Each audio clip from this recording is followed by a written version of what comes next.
Very pleased to meet you all. Slightly strange sitting here talking to everyone without being able to see any kind of audience, but I guess we get used to that.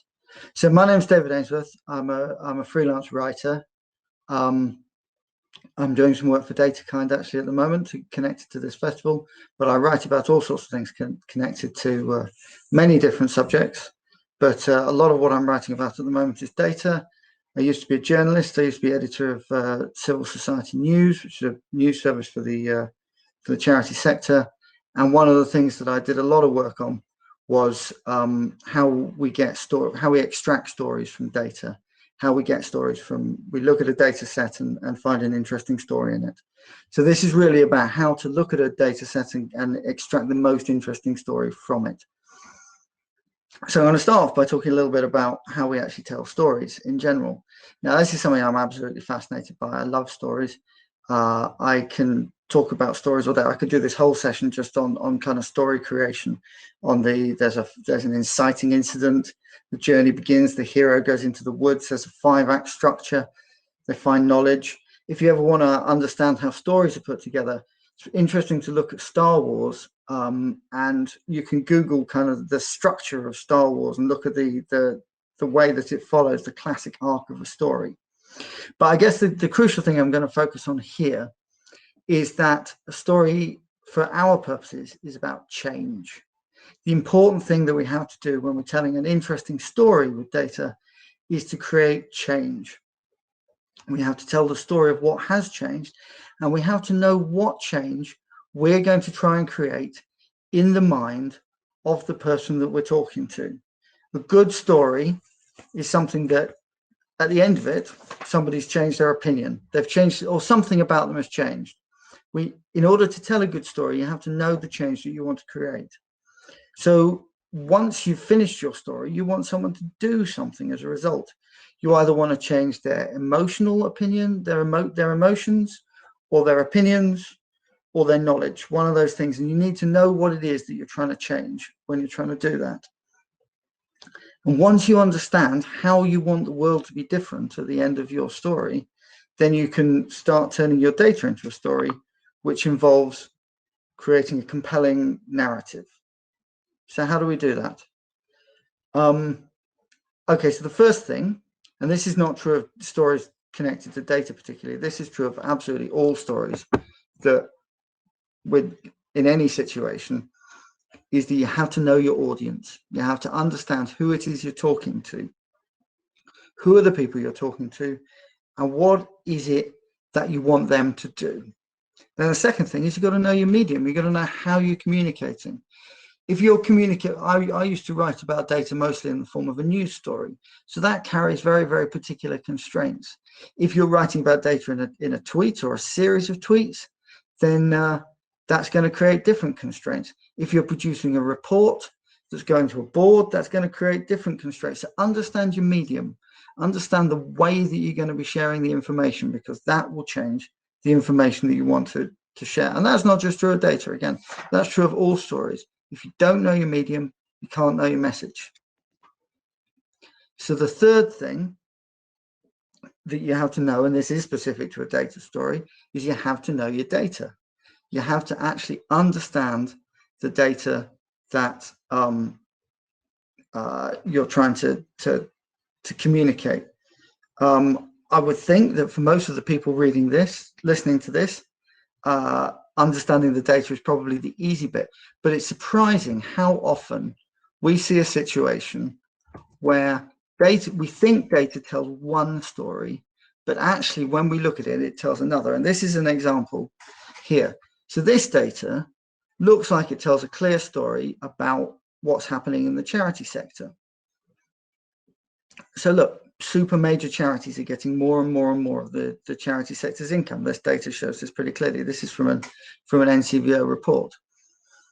But actually, I don't think this is telling what we think it's telling. What we're seeing here is just the effects of inflation. The super major charity category remains static at 100 million plus. So sorry, I should explain. So super major charities, according to the NCVO, there's this category of charities with an income of more than £100 million. And each year it looks like those charities are getting more and more of the charity sector's income. That's what this graph seems to show us. But actually what we're seeing here is just the fact that inflation increases everybody's income every year. And so more and more charities are falling into the super major charities bracket. As it gets larger, they get more money.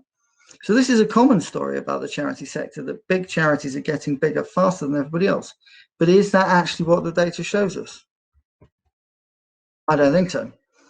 So this is a slightly confusing slide to look at. My apologies for that.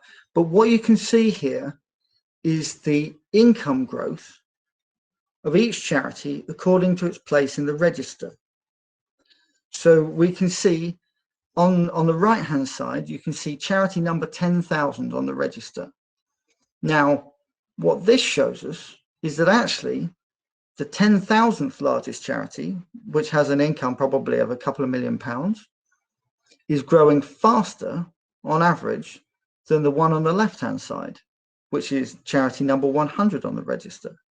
So actually this story, which we hear a lot, that small to medium charities are growing more slowly than large ones, large charities are taking an ever larger slice of the pie, the data doesn't support that.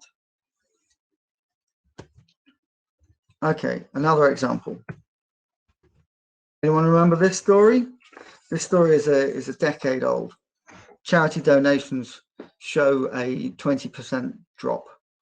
Now, I don't know if everybody does remember the story, but there was a survey conducted by Charities Aid Foundation and NCVO. Sorry, NCVO, I am picking on you a little bit, but it's only because you produce so much data and it's usually so good that, but this story was everywhere in the newspapers. It was ubiquitous around about 2012. There was a big survey based on ONS data, 3,000 people, asking them what their giving habits might be. And it showed that charity donations had dropped from 11 billion to 9.3 billion, according to the survey. Massive story. Charity donations, 20% drop, the heart of the recession. And what was the problem with it? Just wasn't true. When we actually got to the real data 3 years later, the drop couldn't be seen. It was basically just a question of the fact that the sample size was too small, very little effect on donations. And this is true in general, actually, with donations data. This is not what I'm talking about here today. But if you look at charitable donations data and compare it to household income and charitable donations data have gone hand in hand for more than 30 years. Households give 0.4% of their income to charity, no matter what fundraising activities take place, no matter what happens in the wider world. It's always 0.4% of household income gets donated to charity, never changes. Incidentally, that's roughly the same as the amount that households spend on cheese. So make of that what you will. Okay, but one other thing to say about these is that while they're not true, they are compelling narratives. The data has been made into an extremely compelling narrative. Now, why are these stories such great compelling narratives? What makes them really, really good? Okay, so they share three elements, essentially, three elements which are important to making data into a really good story. So when I was a cub reporter 15 years ago, my editor sat down and he wrote me a list of criteria that a story needed to have in order to get into the paper. And it's not a long list. I'm going to share it with you now. That's it. Basically, if you have some information and that information is new and it's unusual or surprising or interesting, it's not the norm and it's relevant to the reader, then that information goes in the paper. If it doesn't hit those three criteria, it doesn't. And that basically is the same with our story testers as well. If we're trying to make a story out of data, then we're not going to find a ready audience for it if it doesn't pass these three tests. If the information is already known to them, If it's not known to them, but it's not very interesting, it doesn't surprise them, it doesn't tell them anything they don't expect to know, or it's not relevant to them, then it's not going to get a comment here. Interesting that it doesn't have to be true. Ideally, I would like the story to be true. And actually, one of the things that journalists would say is that their job is to tell the most interesting version of the truth. So there has to be some kind of factual accuracy to it, but you always look for the most interesting angle on the truth. You always look for the way that something is changing or falling or shifting in a way that's not expected to people. So let's, I mean, I'm thinking, for example, of let's talk about data on tomato crops, for example. So if somebody comes in with new data and it says tomato crop yields have gone down, then that's new information. It's surprising. You wouldn't expect tomato crop yields to go down, but for us, it would pass this third test. It's not relevant. We don't care about it. It's got nothing to do with charities. So that there you can see, unless you're fascinated with tomatoes, maybe one of you is like a pizza expert or something like that. I don't know about it, but that's basically it. Like something has to have changed. Something has to have changed. It has to have changed in a new and surprising and relevant way. If you've got those three elements, what you have there is a story. And that's really the heart of it. Then the question is just, how do we tell it? So for me, the heart of what makes a good story is simplicity. Now, the problem with a lot of stories about data is that they're extremely complex. There's a blizzard of numbers. You're looking at all these different numbers, all this different information, fantastically complicated sets of stuff going on. It's very, very, very difficult to tell a story if it's complicated. Again, this goes back to my kind of training in journalism. Basically, 80% of journalism is headlines and introductions. If you have not grabbed them by the time they've read the headline and the introduction to your piece of information, you've lost them. So the thing to think about is, how do we boil this down to a single compelling piece of information? Like, ideally, you want, if you understand the story that you're trying to tell, you should be able to tell that story in a single sentence. That sentence could be any number of different things. But for example, I wrote a lot about charity shops a few years ago. I used to write something called the Charity Shop Survey. And in that, we kind of boiled it down to the top line of it. In one case, in 1 year, was that we thought that charity shop income changed inversely to the performance of the economy. It's what's technically known rather unhelpfully by economists as an inferior good. That basically, if there's a recession, if incomes go down, charity shop turnover goes up really fast. Makes sense. People buy more stuff in charity shops when they've got less money. When we see the economy recover, charity shops grow more slowly. So that's a nice, compelling narrative. It's a single sentence. Charity shops income grows inversely to the speed of growth of the economy. Then you've got a whole host of numbers, hundreds of numbers to back that up. All sorts of, you can unpack that in loads of different ways. You can look at the implications. What does that mean for staffing? What does it mean for shop openings? What does it mean for wages? What does it mean for volunteer numbers? All of that sort of stuff. But underlying all that, you've got a single compelling sentence that tells the story really, really clearly. Okay, so cutting it down really simple. Actually, let's take another example. One example that makes perfect sense to me is Thomas Piketty. Thomas Piketty wrote a book called Capital in the 21st Century. It's just numbers. It's number after number after number. It's just an absolute, it's awash with data. But it boils down into one single, I want to call it an equation, but it's actually about things not being equal. R is greater than G. So his whole book can be summarized in this one thing. The rate of growth of capital is greater than the rate of growth of the economy. So people who have wealth always get richer faster than people who don't have wealth. And that's the whole premise of his book. A ton of data boiled down into a single single line, 3 characters. Okay, the other thing to talk about is meaning.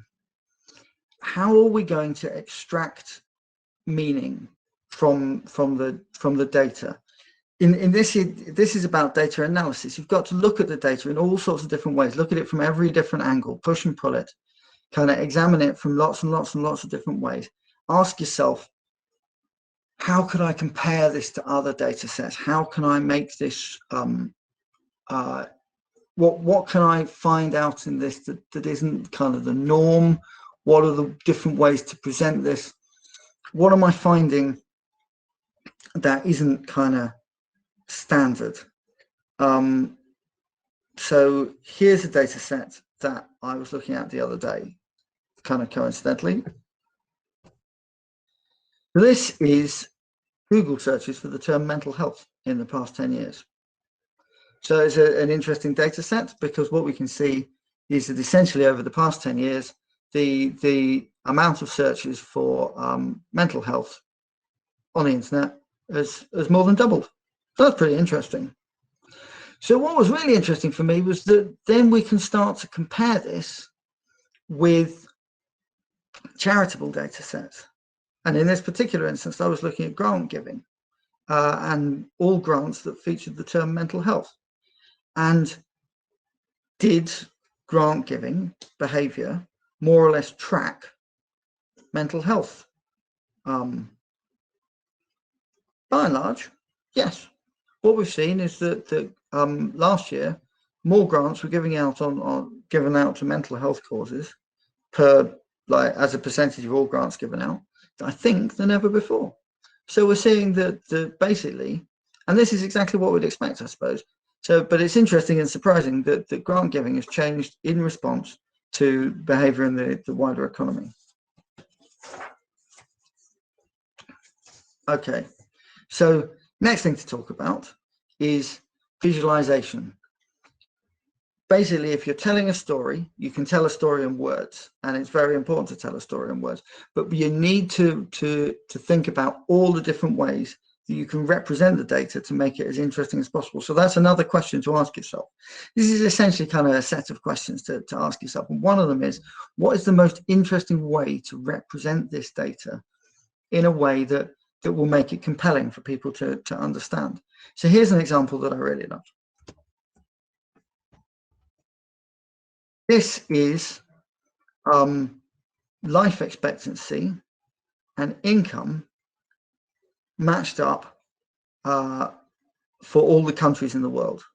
This, if you haven't seen this before, this is from the Gapminder Foundation, which was set up by a guy called Hans Rosling, who's a Swedish guy, who basically talks about the fact that the world gets better every day. Basically, people's health, wealth, education, life expectancy, all that sort of stuff consistently improves. But despite that, there's a feeling that everybody feels as if the world is getting worse the whole time. So his book, the Gapminder Foundation and Factfulness, is all about the fact that the world is getting more equal as well, is the other thing we can see. So this is a fantastic visualization of data from 1919 basically showing how you can see the 2 big red circles. Those are India and China in 1919. Now let's have a look at the same information in 2019. So we can see, hey, look at that, life expectancy has improved everywhere massively, income has improved massively everywhere, and there's just a load more people on the planet. Basically, this increase in life expectancy has meant there's a lot more people. Like, infant mortality is down, incomes are up, education is up, and also we can see it's a more equal distribution as well. So the world's getting better. Fantastic visualization. So one thing to say about this, though, is don't get too hung up on visualizations. Basically, a story is worth 1,000 words. We know that saying, yeah? But don't forget that you've got 1,000 words. If you need to take 1,000 words to tell your story, you can take 1,000 words, 2,000 words, take as many words as you like. People will read them. There's a kind of opinion on the internet that people won't read long things. As far as I can see, this is Not true at all. The length of the average piece of content on the internet has been getting longer and longer and longer every single year since at least the start of the millennium. People used to think 800 words was the right length for a blog. Now the average length, the ideal length, according to some data gathered by market researchers, is more than 1,600 words. So picture's worth 1,000 words, but you've got 1,600 words. So don't forget the importance of words. Anyway, so the lesson from Rosling, one kind of core lesson from Rosling, is that basically people believe that things are getting worse all the time. It's human nature to believe that things are always getting worse, but actually things always get better. So this creates an interesting dilemma for us when we're telling our story. Basically, people like bad news, or they like to read bad news. They're more interested in bad news. Studies by behavioral economists have found basically that human beings are highly loss averse, that we treat losing £1 as of equal kind of mental value to gaining £2. And for that reason, basically, we're interested in stories about things going wrong. We like to hear about stuff going badly. We find it more interesting. It's possible to tell good stories about things going well. Like people read stories about lottery winners and so on and so forth. But people are more interested in this concept of things going badly. I used to write a lot of stories about charity accounts. And the way that journalists read charity accounts is kind of weird. Basically, we kind of scout through the accounts. We take a look around and we search for the one most interesting number in it, because that's the number you're going to put in your headline. That's the thing that's going to go in the headline. So you have to have one key fact, one key piece of information. And so we would look and see what was the most interesting bit of information. And if the most interesting bit of information was that the charity's income had gone up, my heart used to sink, because nobody would read the story. Generally speaking, if you write a story saying charity's income rises by 20–30%, nobody read it. If the income fell, people read that story. So charity workers who used to read my news really like stories about income going down.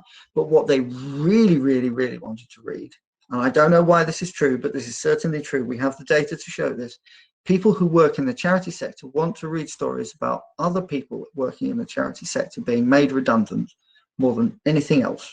When a set of accounts contained a story, contained figures about redundancies, we would always put that in the headline, and people would read it without fail. They were really interested in redundancies, which is kind of depressing, I think, but that's how it is. So anyway, so the thing to focus on, if at all possible, if you want to tell a compelling story, is basically some kind of unexpected change in which things have gone down. Now, you don't always want to do that. That's not always the story that you particularly want to tell, but that kind of is the situation that you should be aware of, the fact that decrease is going to create a more compelling story than an increase. Okay, another question to ask yourself is, can I make this about people? Basically, people really like stories about people, and that's kind of a compelling situation here. People really like to read stories about other people, and this is kind of another kind of evolutionary psychology thing. We're set up to operate in tribes of less than 100 people. That's kind of how the human brain is wired. That's the environment that it's wired for. You can tell quite a lot about the evolutionary environment of human beings by how human beings actually like to be today. Like, we like beaches, we like rolling hills, we like fresh water, we like bodies of water, we like trees, we like the temperature to be between 70 and 80 degrees, and we like to have like 20, 30, 40 people around us that we know and like, particularly our relatives. So we can probably assume that that's the environment that human beings kind of evolved to operate in. And this has big impacts on how we tell stories. Basically, people know that they're ever going to know about a few hundred people in the world. It's not true, obviously, but your brain is kind of wired to understand that. And we can't really get to grips with the idea that there's somebody that we know a lot of information about that it's not important to know that information about, which is why we all care so much about Kim Kardashian. But anyway, so if we can make our story not about the data per se, but about the people that the data affect, then that really helps to sell the story. Can we make this story about an individual? And if we can't make the story about an individual, can we make the story about a kind of a composite?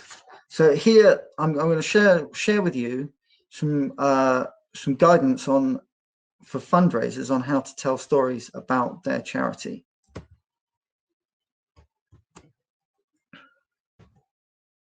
I think I am.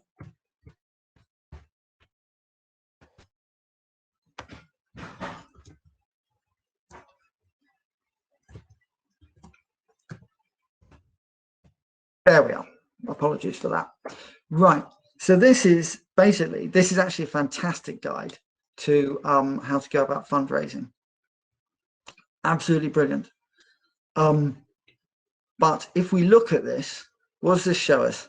This shows us basically that it's all about focusing on individual people. There's no mention of data here anywhere. There's no mention of kind of facts and figures. In fact, it says number 4, use stories, not facts, that sort of thing. So this is what we're kind of up against when we're telling stories with data, is that human brains are kind of wired to a certain extent to focus on stories about individual people. You'll notice when looking at this, how fundraisers raise money for charities, that nowhere does it actually mention the fact that the charity has any idea how to solve the problem that it's working on.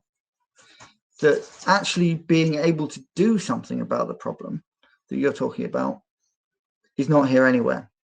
So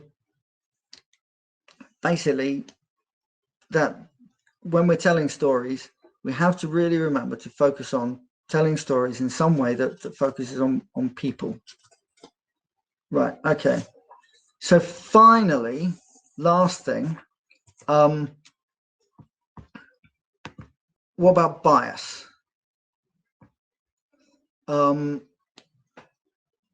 So this is an interesting question for me. Well, I looked at a bunch of guides on this when I was thinking about kind of how to, I basically read a bunch of other things that other people had written about how to tell stories with data to see if I could steal any ideas. And one of the things that it said was avoid bias. And I kind of thought about this is interesting. Like, how do you avoid bias when you're telling a story? All choices that you make when you're telling a story contain bias. That's the nature of the thing, is that if you say 250,000, that's a choice. If you say 250,000, that's another choice. We know that those two things mean the same thing, but we know that the human brain perceives 250,000 as a larger number. So you have to make that choice. Do you want to go with something that makes it sound larger, or something that makes it sound smaller? Now, when I'm a journalist, obviously I would pick 250,000 every single time. I want to go with the larger number. It makes a more interesting story. But in all situations, you have to think really carefully, how am I presenting this information? What information am I prioritizing? Why am I prioritizing this particular stuff? And in any situation, that kind of choice tells us something about what it is that we're going to do. We can't avoid being biased. It's not possible to avoid being biased. What we can do is kind of consciously examine the bias that we are displaying, consciously ask the question, which way does this bias things? Which way does this kind of, right, okay. I think I'm going to stop talking about that actually now. I'm going to take some questions. Okay, there's a couple in the chat. Can you pop some more questions into the chat if there's anything else that you'd like to know? But let's start here with the ones that we've got. What if the results from the research are showing that there was no effect? These stories papers don't tend to get published, but they're important to understand the research environment context. Yeah, I guess that's absolutely true. So from my point of view, I think we have to accept that no effect is not a very interesting story. If we're telling stories with data, I mean, we have to ask why we're telling the story as well. And this is an interesting question. Like, to a certain extent, what you want to do with data is just report it. You want to report it accurately and fairly. And the problem is that we have a bias towards interesting stories, stories that tell us, as I said, about change. So I guess you have to be honest. If nothing happened, you have to tell the story that nothing happened. If you want to tell an interesting story about the fact that nothing happened, then you can kind of use the dog that barked in the nighttime story, which is that basically the dog didn't bark, and that was surprising. So so if we can manage to tell a story that it's unusual, surprising, unexpected, that nothing happened, that we would have expected that there would be a change, like in that mental health story that I was talking about earlier, you would expect to a certain extent that charitable behavior would change to reflect the public's growing concern about mental health, and indeed it has. So it's interesting that that change occurred, but it would also have been interesting if the change hadn't occurred. If we could show that charitable funders didn't care about those kind of public perceptions and so on and so forth, then that would also be an interesting situation. Right, okay. How do you feel about using metaphors in telling stories? That's a very situational question, I think. I love metaphors in terms of telling stories. I think it's a fantastic way to tell a story. I think basically I tend to use it quite a lot. And kind of analogies as well. And I was talking before about this idea of kind of when there isn't a person in the story, taking an archetype of a person. So maybe in going back to my charity shops thing, we could talk about the charity shop manager, or the person who's running the chain or something like that. Try and personalize it, create this kind of archetypal person there. So both archetypes and metaphors are really powerful tools for telling stories. I guess in terms of the tools that you have to tell stories, the ancient Greeks basically worked on this idea of rhetoric, and they categorized hundreds of rhetorical devices, which you could use, but all of them boil down to essentially four things: contrast, comparison, rhythm, and repetition. Those are your four tools: rhythm, repetition, comparison, and contrast. Right. And obviously comparison is metaphor, falls into the kind of comparative category there, but use all of them basically if you want to tell a story well. We know that the rhythm in which you tell a story is really, really important, that if you go slow and then fast, you attract greater attention to particular things. If we repeat particular key phrases, if we repeat particular kind of key parts of the story, there's a word for that, I'm forgetting it, then when repeating those particular kind of key points will generate greater attention to it. So I think that those are absolutely vital. Do you have to consider story-led data as opposed to data-led stories? Let me think about that. I think those are two very different things, and both of them have a place. It's really about who you are and who your audience is and what the purpose is of what you're trying to achieve. Now, if I'm a journalist, I'm a storyteller, then I'm hunting around for data that makes good stories. And when I'm given a data set, I push and pull at it until I extract a story from it.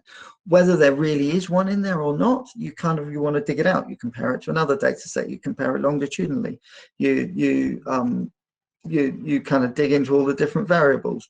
You try and get under the skin of it and say which of these things here is the most interesting story in it.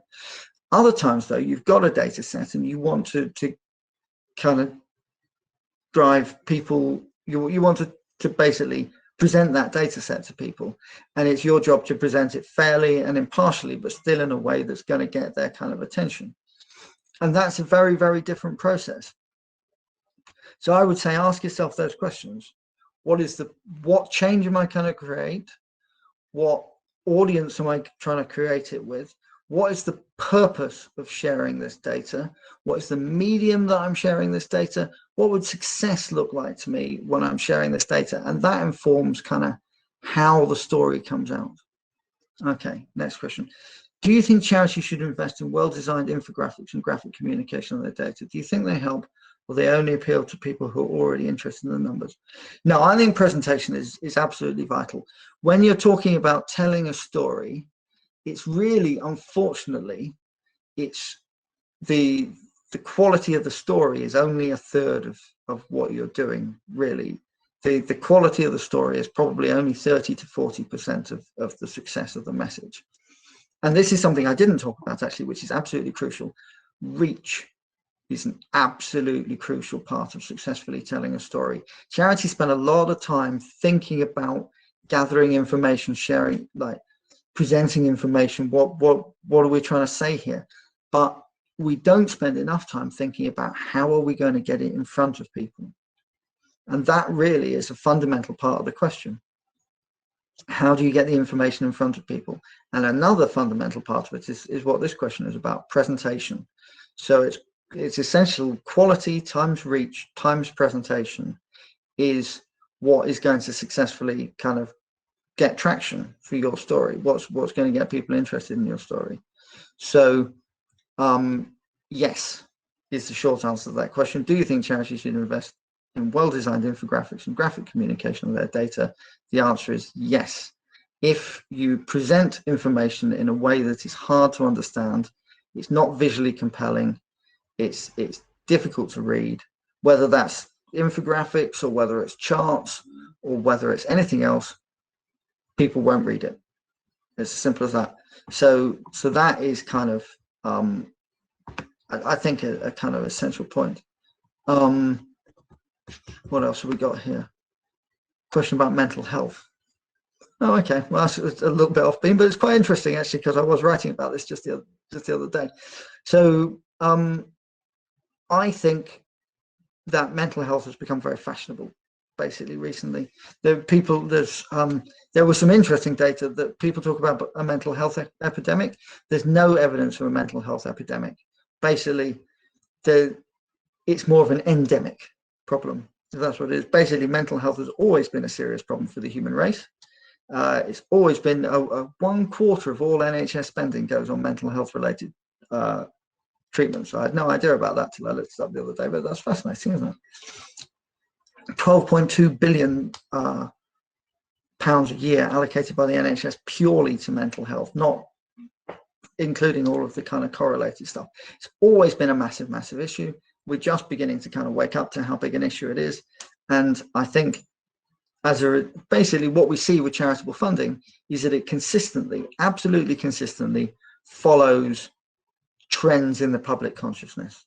You can track charitable funding against kind of what's going on in the media and the kind of causes and the stuff that people are talking about in the sector, and you can see that there are changes as a result in funding for particular issues. So we're seeing a lot of stuff. For example, I haven't run the numbers, but I would be amazed if there wasn't a shift in equity and diversity funding at the moment, as people begin to think much more about kind of equality and equity and kind of the role of bias in society and all of that sort of stuff. So okay, any additional resources that you would recommend for creating compelling narratives? That's an interesting question.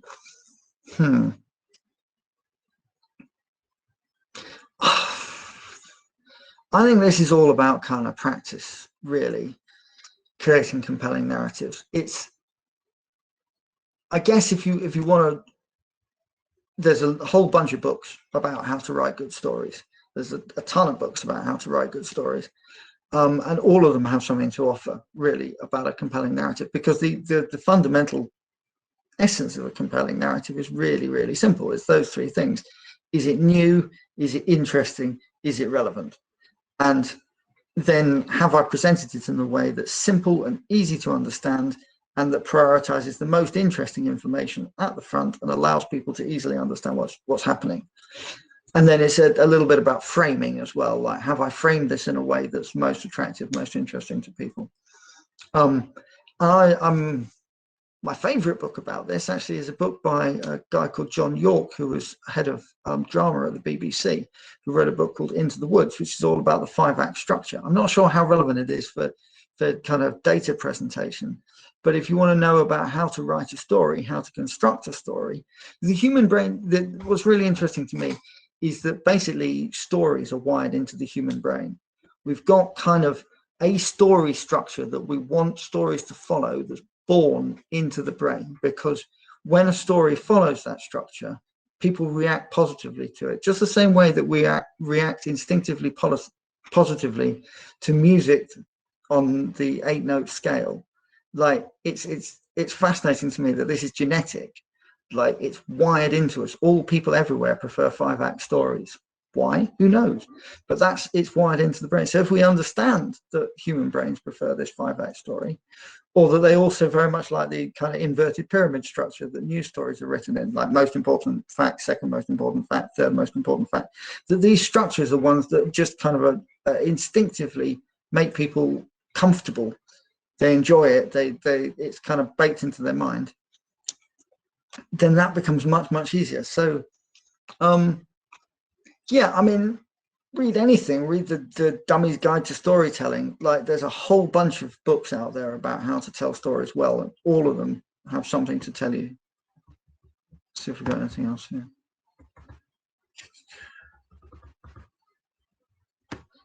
Is it worth collecting success stories if bad news sells? Yeah, good news still sells. It doesn't sell quite as much. But it does still sell. Oh, there's a lot of new questions here. I'll deal with them quickly. Yeah, basically, like I said, bad news sells more, but good news still sells. So if you've got a big good change, like it's gone up by 40%, or like we've recruited, like we've gone up from 3,000 users to 5,000 users, or whatever it is like that, that's new, it's surprising, it's relevant. Like, it won't get people's attention in quite the same way as, like, we've lost 2,000 users, which would really get everybody's attention, but it certainly is worth, like, if you can tell an interesting story about a significant change, then that change will get people's attention. It'll get more attention if it's a bad change, but it'll get plenty if it's a good one. What about where you have a broad audience, e.g. website content? Well, even here, like, generally speaking, I would say if you look at a typical website, you can do some analysis on the data that comes from that website, and you can nail down half a dozen archetypes of people who are going to be using your website. We basically, at Civil Society, we had, I don't know, 50,000 people reading our website. I went up to 100,000 people by a month by the time I was leaving, on a very good month. Like, so we got 100,000 people coming in, but we were able to basically kind of narrow that down to half a dozen different archetypes who are interested in particular things. And once you've understood that there are a relatively small number of audiences, and they're going to be relatively lay audiences in most part, but you can begin to characterize what is their level of knowledge, what are they going to be most interested in, how do they behave, when do they come to the website, when do they do this, when do they do that, all of that sort of stuff. Then you can construct your data in a way that's suitable to them. You have to focus on your core audiences. You have to say there's 3 or 4 core audiences, and we're going to appeal to them. Do you think the Chris Whitty slideshows and COVID reporting has opened up interest, opportunities, and challenges for data storytelling? Well, it certainly made it clear that telling stories with data is a challenge, isn't it? Because I think we can see that that he's not done a lot of the stuff that we're looking at there. Right. Okay. I'm being told I've gone over time here, so we'll wrap it up there. But I think that Chris Whitty, basically, yeah, don't do what he did. Long, big, complicated things, loads of data, too much information. A bit like Jonathan Van Tam, metaphors. Okay, thank you all very much.